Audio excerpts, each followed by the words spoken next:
नमस्कार। आज हम जानते हैं हार्मनी के बारे में, जिसे हिंदी में सामंजस्य भी कहा जाता है। यह प्रिंसिपल्स ऑफ डिजाइन का एक एलिमेंट्स है।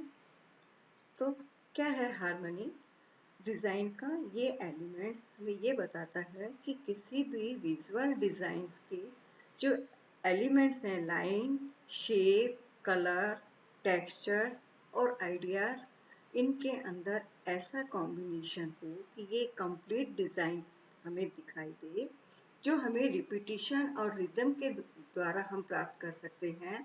कोई भी विजुअल इमेजेस जो होती है, उसके अंदर लाइन और शेप्स के द्वारा जो भी हमें इमेजेस दिखाई दी जाती हैं, उनमें आपस में यूनिटी होनी बहुत जरूरी है। तो जानते हैं हम हार्मनी के बारे में कि harmony in visual design means all parts of visual image relate to and complement each other. Harmony pulls and pieces of a visual image together. Harmony can be achieved through repetitions and rhythm. Harmony जो है वो दो तरह की होती है, एक है यूनिटी, दूसरी है वैरायटी। जानते हैं हम कि यूनिटी और वैरायटी के द्वारा हम हार्मनी कैसे प्राप्त करते हैं। यहाँ आप इस डायग्राम के अंदर दो डायग्राम देख रहे हैं, जिसके अंदर यहाँ हम देख रहे हैं कि कलर्स सेम है पर शेप्स चेंज है, यानी शेप्स में वैरायटी है पर कलर्स में यूनिटी है। यहाँ हम देख रहे हैं कि जो शेप्स है वो सेम है पर कलर्स में वैरायटी है। तो ये यूनिटी सेम कलर और वैरायटी डिफरेंट साइज। यहाँ हम यूनिटी सेम कलर और वैरायटी डिफरेंट कलर्स को हम देख रहे हैं। तो हमने जाना कि यूनिटी और वैरायटी के द्वारा कैसे हम हार्मनी को प्राप्त करते हैं। Harmony is achieved when unity and variety are effectively combined. Carrying variety too far creates confusion. A lack of unity may make a space smaller.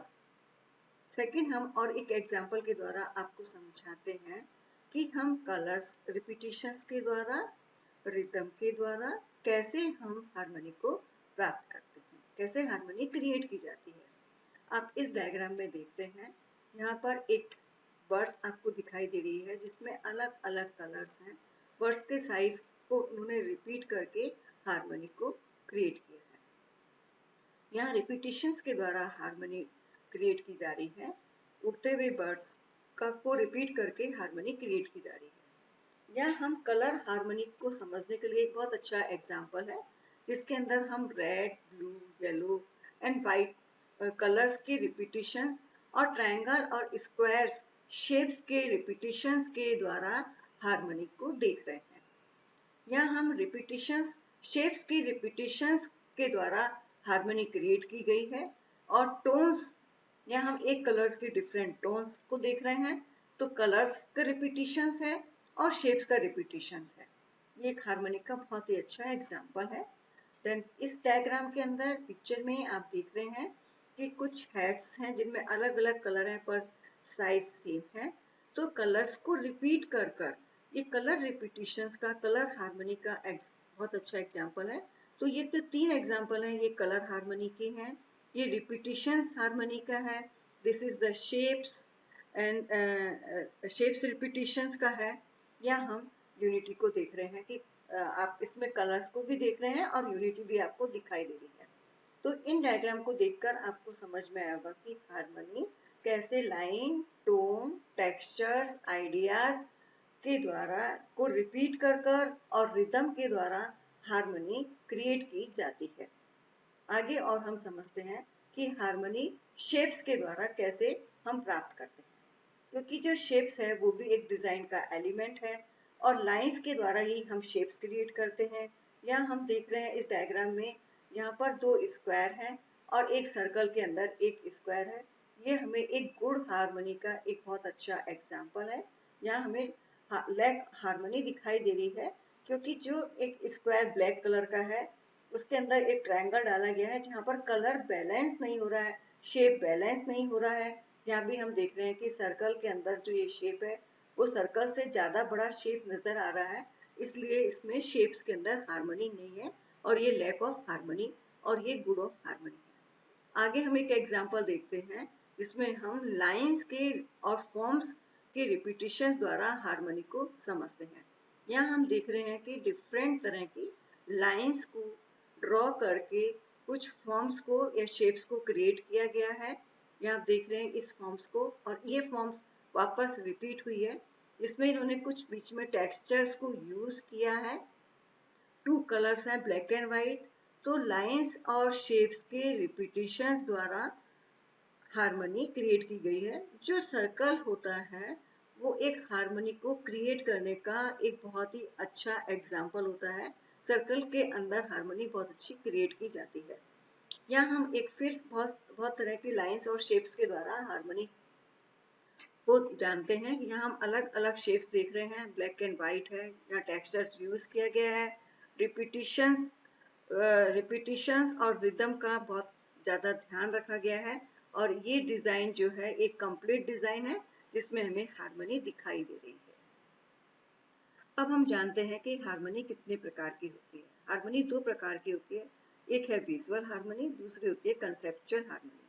Visual यानी जो हार्मनी हमें दिखाई देती है, कैसे कलर्स और शेप्स के द्वारा किसी भी कंपोजिशंस के अंदर जब हम विजुअल डिजाइन प्रिंसिपल्स को फॉलो करते हुए देखते हैं तो वहाँ हमें विजुअल हार्मनी दिखाई देती है। हम कुछ एग्जांपल्स के द्वारा आपको समझाएंगे विजुअल हार्मनी को। कंसेप्चुअल हार्मनी यानी कि किसी भी आर्टवर्क के अंदर एक कॉमन एक कंसेप्ट होता है, उस कंसेप्ट के किसी भी कंसेप्ट के ऊपर जब हार्मनी क्रिएट होती है तो उसे कंसेप्चुअल हार्मनी कहा जाता है। ये देखिए एक सर्कल है, इस सर्कल के अंदर एक कंसेप्ट है, इस कंसेप्ट को इन्होंने रिपीट किया है। यहाँ पर ये विजुअल इमेजेस भी हमें दिखाई दे रही है, रिदम भी दिखाई हमें दे रहा है। इसी शेप्स को हम देख रहे हैं कि यहाँ पर भी रिपीट किया गया है, और ये एक विजुअल और कंसेप्चुअल हार्मनी का बहुत ही अच्छा एग्जाम्पल है। इसको देख के आपको समझ आया होगा कि कैसे लाइंस और शेप्स को रिपीट कर कर हम हार्मनी को क्रिएट करते हैं। इस एग्जाम्पल्स में हम कलर्स हार्मनी देख रहे हैं और शेप्स हार्मनी भी देख रहे हैं। ये विजुअल हार्मनी भी हमें इसमें दिखाई दे रही है। ये एक पेंटिंग्स है जो कि एक कंसेप्चुअल और विजुअल हार्मनी का बहुत अच्छा एग्जाम्पल है। आपके फ्रेम में ये एक आप पेंटिंग देख रहे हैं, इसमें आपको एक ही कलर्स की टोन्स नजर आ रही है। देखिए आप, एक ही कलर्स की टोन्स है, आगे कलर्स और शेप्स का साइज बड़ा है, अम्ब्रेलास का रिपीटिशंस है, फॉर्म्स का रिपीटिशंस है, कलर्स का रिपीटिशंस है। तो ये एक कंसेप्चुअल हार्मनी का बहुत ही अच्छा एग्जाम्पल है। ये भी एक कलर हार्मनी का बहुत अच्छा एग्जाम्पल है, जिसके अंदर की एक ही कलर्स में अलग अलग साइज को लेके एक कंसेप्ट को क्रिएट किया गया है, और ये कलर हार्मनी का बहुत अच्छा एग्जाम्पल है। अब हम कुछ डेफिनेशन के फॉर्म में हार्मनी को समझने की कोशिश करते हैं। Harmony is the art principle which produces an impression of unity through the selection and arrangement of consistent objects and ideas. When all the objects in a group seem to have a strong family resemblance, that group illustrates the principle of harmonious selection.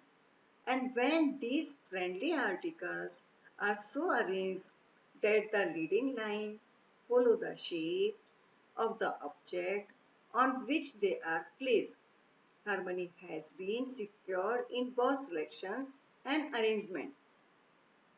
In any composition, principle of harmony have 5 aspects: line and shape, size, textures, idea and colors, जिनको कि मैंने आगे आपको picture के form में बहुत अच्छे से समझाया है।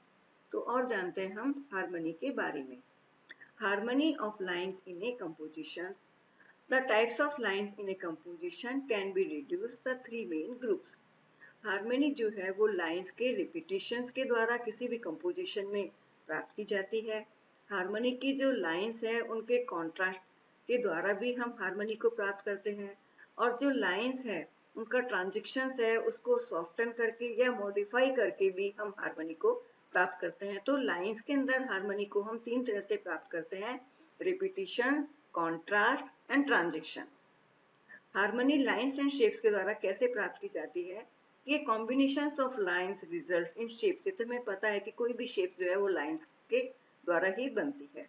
जब हम इन लाइंस को रिपीट करते हैं, कॉन्ट्रास्ट लेते हैं और ट्रांजेक्शंस करते हैं, तो शेप्स बनता है और उन शेप्स के रिपीटिशंस के द्वारा उन शेप्स को जब हम कंबाइन करते हैं, कॉम्बिनेशंस बनाते हैं, तो हम एक परफेक्ट हार्मनी प्राप्त करते हैं। The most harmonious shape that can be put into a rectangle is another rectangle of the same shape. A circle makes the closest harmony with another circle. Circle और rectangles का मैंने आपको आगे diagram में shapes repetitions के अंदर harmony को समझाया है। Harmony in arrangement of shapes.